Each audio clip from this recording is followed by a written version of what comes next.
Hi there, hope you're keeping well. My name is Angela.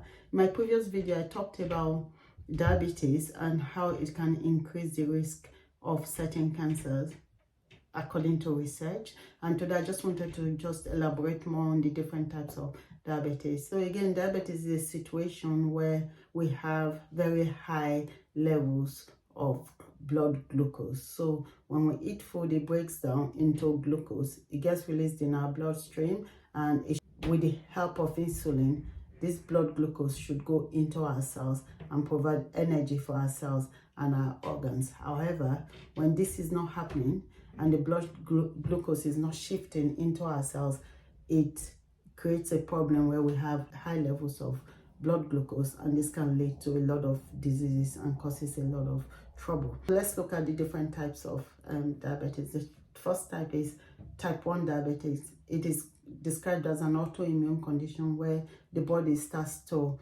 kill the cells that produce insulin to take care of the blood glucose, allowing them going into our cells. So where this happens, the cells that actually produce the insulin die or are reduced, so they either stop producing insulin or produce very low levels of insulin. When this happens, it elevates or increases the blood glucose in our blood, and this can cause trouble. So that's type 1, very common amongst young children and young adults.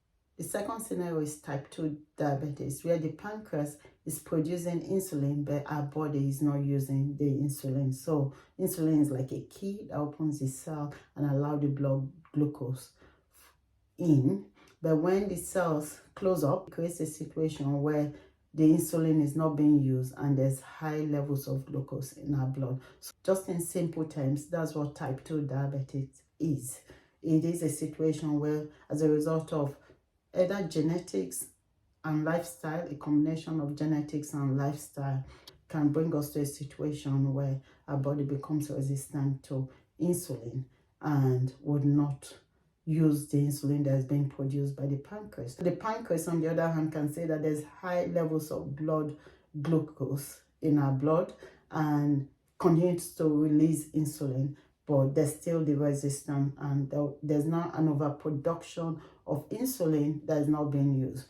Over time, the pancreas itself can stop producing the insulin because there's so much being produced and it's not being used. So we end up with a situation where there's very high levels of glucose in our bloodstream, and this leads to a lot of diseases like heart disease, cancer, dementia, Alzheimer's, blindness, limb amputation over time, nerve damage. The list is endless actually, and I think there should be a lot more awareness about diabetes because it is a silent killer. It creeps in gradually and it grows and the problem grows. So now what can we do?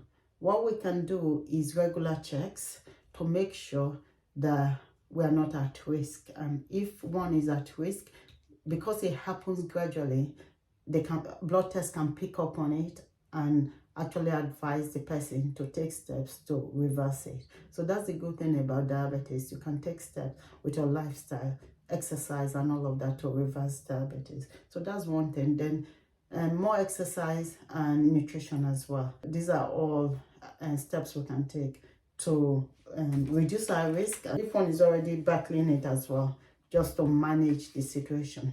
So just to add, I'm not a doctor, I'm not a medical professional. I'm a cancer survivor, and I do a lot of research on foods and lifestyle that can help us maintain our health, especially having survived stage 3 cancer. I'm very passionate about maintaining rather than repairing or cure. Yeah, so I just wanted to share all of this information because it is something to be aware of and to take proactive action. Regular screening helps, and change your lifestyle and nutrition. So thanks for watching, and I'll see you in my next. I'll be talking about prediabetes and what a normal blood sugar reading should be. Thank you, and God bless you.